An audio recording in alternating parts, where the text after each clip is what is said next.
Hey everyone, welcome back to Twilight Princess 3 Heart Run. This is Eesgooshee. This is Dapple Snap-a-Lot. And there's more wolves. Yeah.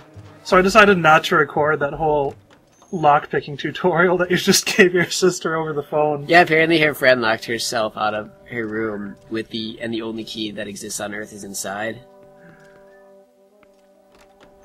So, I'm still not sure how to feel about the fact that you know so much about lockpicking. It's not hard, you can Google it. I guess. But,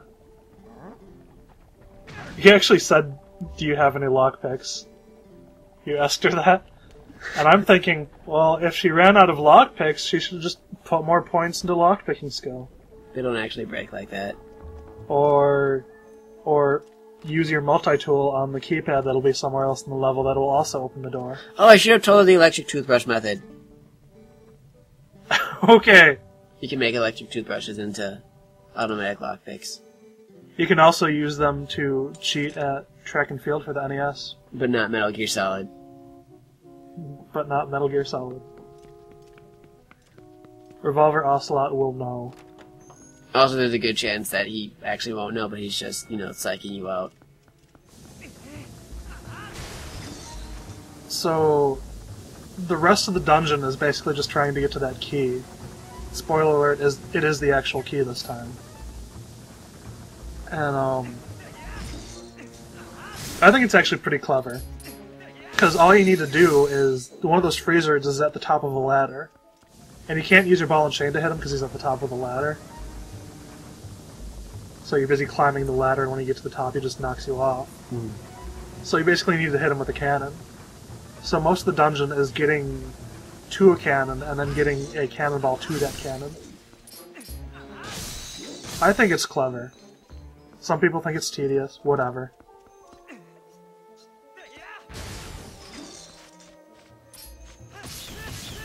That's not the cannon that we hit him with, but it helps along in the process.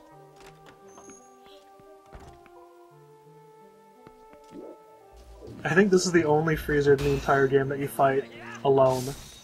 And now he's dead. As you can see, the ball and chain makes short work of him. You don't even need to wait for him to not have a spear. Even if he's guarding against you and has a spear, ball and chain just decimates him. Oh, in this part I actually messed up. I should have, you'll see there's a, well, also I almost fall off the floor. But if you see on the right, there's that massive ice up against the wall. I actually should have broken that before I went across on the chandelier. Because as you can see, there's a claw shot target that I could have just used to get over the gap again. It's not a huge mistake, just saves a little bit of time. And if you notice that floor I just ran across, there's cracks in it. And if you bomb that, you can get a piece of heart.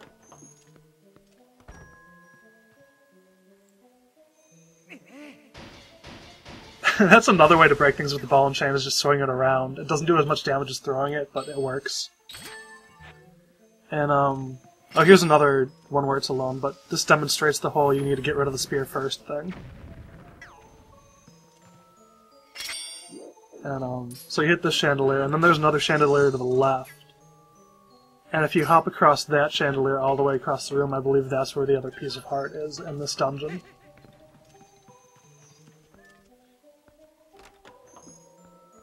Also, now that I have the ball and chain, these guys are a lot less annoying. Because you just do this, and wait for him to come after you.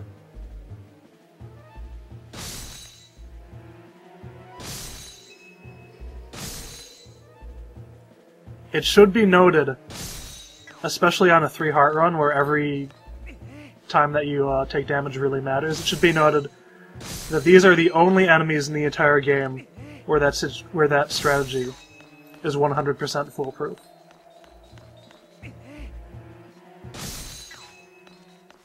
Everything else will generally find a way to get through and hit you.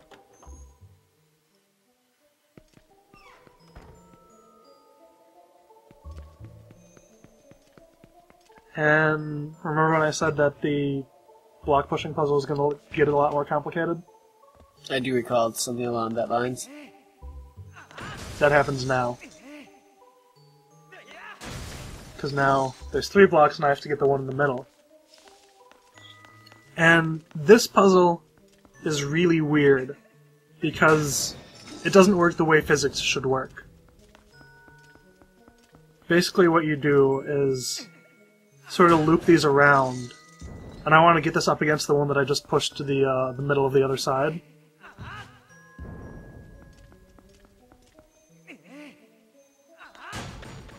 Like that. And then I basically need to do the same thing with the first one and loop it around. And it really shouldn't work that way. Because in Twilight Princess world, when I hit this up against the block that's just out in the middle, they're both going to stop. The one that's already there isn't going to move, and this block that I hit is going to stop right on top of the switch. Like that. In the real world, it would hit the other block, and then they would both keep going because of inertia. If it was a clean enough shot, then all the inertia would transfer to the other one. Like in pool sometimes. I guess. And then this part isn't necessary to hit the other switch again. You don't need to do that, but I do it anyway. Because I'm never going to go through that door again, so there's no real reason to do that.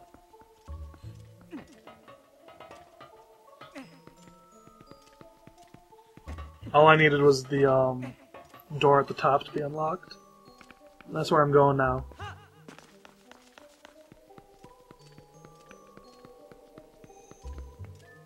And I believe this... Oh, this doesn't quite take me out to the cannon. You can see the cannon from here. But there's no way to get over to it. There's these guys. Hey, it's the guy carrying... Oh, that's right, it's a shield, too. Yeah. Oh yeah, the ball and chain acts as a shield, and that's super helpful. I think I mess up horribly here and freak out a little.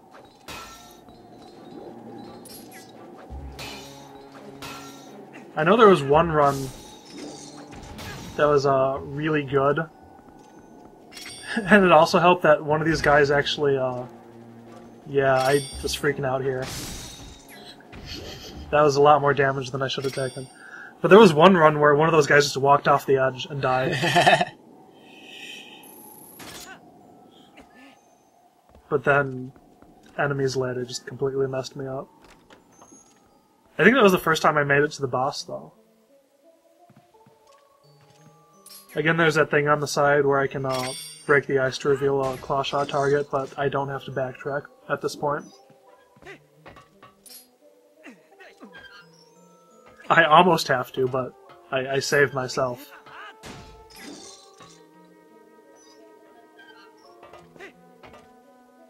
And I believe in that chest is a key, and that's the whole reason that I went through that entire upper west wing of the mansion.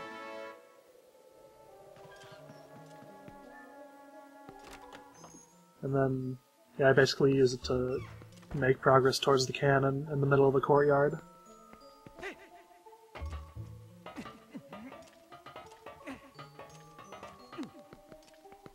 But that's about the end of the video. So see you guys next time. Bye.